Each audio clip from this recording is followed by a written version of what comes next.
Энэ бол мөнх мандахын гэрүүл эднийг ам бүл зургуула. Том хүүн 10 наснда Монголын нууц төвчөг бүрэн цээжилсэн. Мөн дараах охин уран нугаралтаар хичээлд чамгүй амжилт гаргаж яваа. Хүүхдүүдээ өсгөж хүмүүжүүлэхэд эцэг эхийн оролцоо маш чухал. Жирийн үед дугуйлан сургалт гээд өглөө 8 цагаас гэрээсээ гараад орой л уулздаг байсан бол одоо ихэнх цагийг гэртээ өнгөрөөснөөр хүүхдүүдтэйгээ илүү ойр дотно байх боломжтой болсон гэдгийг хэлж байна. Яг тэр хэмнэлээр өглөө босдгороо босоод гол юм нь бүтэн өдөржин гэртээ хамтдаа байж байгаа юм чинь хамгийн гол нөгөө бэлтгэл сургууль одоо буудлагын бэлтгэл хүүхдүүд явдаг байсан дэр нугарлын бэлтгэл тэрийг алдахгүйгээр яг тэр хэмнэлээр нэгэнт карантинлаагүй байсан бол явах байсан юм чинь гэдэг үүднээс яг тэр хэмнэлээр л явж ил да. Цуг байгаад ээж чадахгүй өдөрөөс цугуудаас би үгтэй ажилтаа цуг яваад өгнө. Орой 7-9-10 бид нэр уулзсан. Тэгээл хоёр хүүхэд маань хурж ирээл даалгавраа хийн. Тэгээл 11 12 болно. Тэгээл унцаад өгнө. Яг л өглөө яг амьдралын хэм маяг яг нэг ижил байдаг бол одоо энэ хугацаанд бол надад бол амар гоё том боломж гарч ирсэн юм бодож бодчих юм аа. Илүү гэр бүлтэйгээ ойрхон зотно. Олон цагаар гэртээ байгаа хүүхдүүд уйдах, сургуулаа бол найз нөхдөө санах үе гардаг.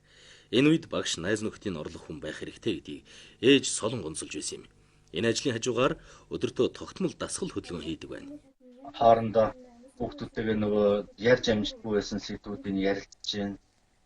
Юмаа хийнгээ хоорондоо тэгээд орой хамгийн сүүлд юмаа дуусчаад чаад нугийнхаа нааныг хамтдаа кино үзэнгээ их цаг урд нь гардгүйсэн шүү дээ. Их цагтай болж тэмгээ хамтдаа юмаа ярилцж байна. Хамтдаа баг ингэж оройдоо цуглаж бүтэн нэг ширээний ард цуглаж хоол идэх боломж гардгүйсэн.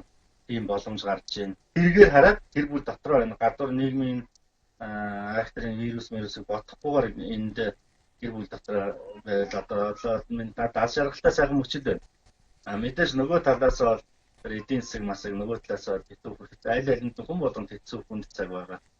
Тийм болохоор аль болох тэр талыг бодохгүйгээр бүр хүмүүстэйгээ нөгөө гэр бүлийн тэр уур амьсгалын хааш шаргал юм дээр цогно л наа чухал байдаг шүү дээ.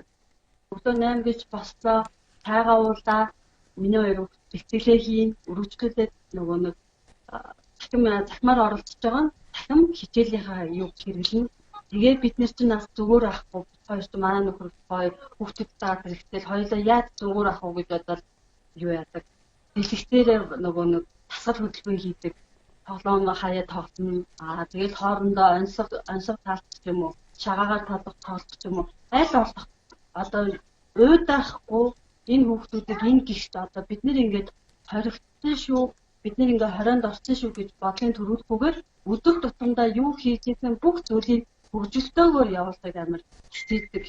Өрхийн тэргүүн мөнх мандах хичээл сургууль эхлэх үед хүүхдүүдийнхээ мэдлэгийг тодорхой түвшинд дээшлүүлэх зорилго тавьжээ. Хүүхдээ сургаж хүмүүжүүлэхийн хамгийн чухал нь загнаж зандрах биш, тоглоом тоглуулж, ойлгуулж, учруулж заах нь үр дүнтэй гэж хэлж байлаа.